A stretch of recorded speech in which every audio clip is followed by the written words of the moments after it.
How's it going, everybody? It's the man, the myth, the legend, Quad MFT here, and in today's video, I'll be bringing you guys Triple Tip Tuesday, episode number 14, I believe. I'm not quite sure on what episode this is because I really haven't been keeping quite the best track I possibly could have, but this is, of course, another Black Ops 2 tip video, and what I'm going to be giving you guys, what type of tips I'm going to be giving you in this video, is the 3 tips that made me the best COD player I possibly can be. Now, I don't really think I'm the best possible COD player that my body will let me be. I don't think I've reached the maximum capacity. I feel like if I played a little bit more and practiced just a little bit more, I feel like I could improve a ton and become a really powerful player, really monster of a player. Not that I'm a bad player right now. I think I'm a pretty decent player right now, but the first tip that really made me be able to improve at Call of Duty, because I did get a few inboxes on how to really do well at Call of Duty, how to get better, is tip number 1 is aiming down sights around every corner that you encounter. Now, why aiming down sights around every corner that you encounter is so quite important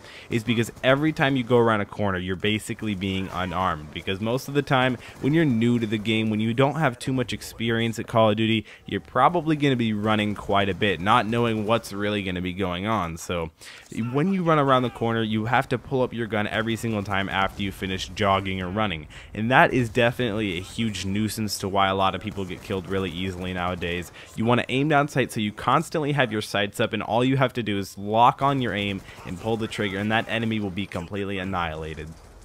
The next and second tip that I really wanted to really tell you guys is to practice in a private match. Now, I know a lot of people and a lot of commentators and a lot of professional players don't really practice in private matches. They just maybe even play maybe like game battles or league play. Or I don't think many professional players started playing Call of Duty and Black Ops 2. They probably started way back when, maybe even Modern Warfare 2 or World at War or Call of Duty 4, Modern Warfare or something like that. But they just probably practice a lot. I mean, definitely learning the maps and learning the different rush routes and rush routes and all these little different things can honestly make the biggest difference. But another little tip, I'm not going to count this as a third tip because I do have another tip after this, is to definitely practice. And I'm sure you guys have heard this saying quite a bit, that practice makes perfect. That it honestly does. I mean, of course, nobody can really be perfect at Call of Duty. They can never go 50,000 kills and get 0 deaths or anything like that, because obviously that would be perfect considering you probably never even got shot at if you're perfect. But that is definitely my few tips for this. But the next tip is to definitely play on a lower sensitivity. Now,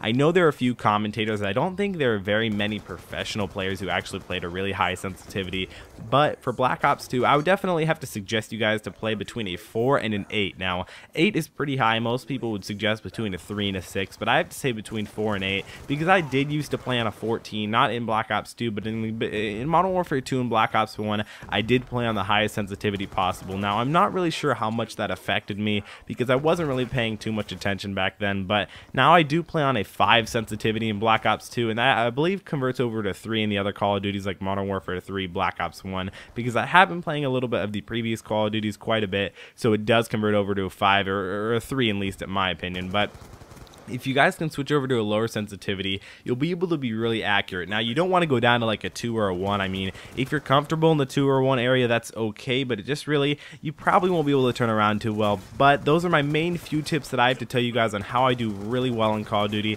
and I'm not meaning to brag or anything. I think I'm a pretty strong player, but I hope you guys enjoyed this video. Remember to give me a big thumbs up down below. If we could try and hit 155 likes on this video, that'd be really cool. Make sure to subscribe to my channel if you guys haven't already. Also, go ahead and follow me in the links in the description below. Go ahead and also follow me on Twitter, like my Facebook page, and also go ahead and follow me on Instagram. You guys will be able to interact with me really easily every single where. It's been Quad MFT, and I'll see you next time.